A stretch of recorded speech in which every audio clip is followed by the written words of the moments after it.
जय जगन्नाथ तो बर्तमान पे आप देखिपारे एमसीसी सैट्रे आपण मैंने कौ पर्यंत रेजिट्रेसन करेंगे all India round one all India round one registration आप 3 अगस्ट 4टा PM पर्यंत माने आज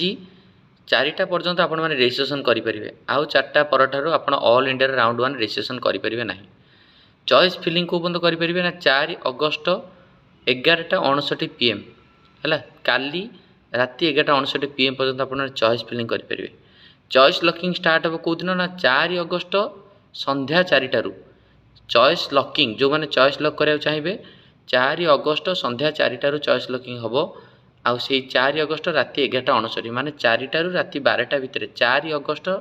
4टारू राति 12टा भितर आप चॉइस लक करेंगे न कले ऑटो लक हो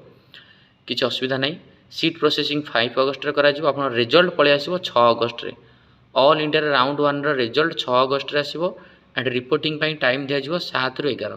यही डेटा को मन रखु 6 अगस्ट आपंकर रिजल्ट आसो राउंड वन अलटमेंट आसो थैंक यू।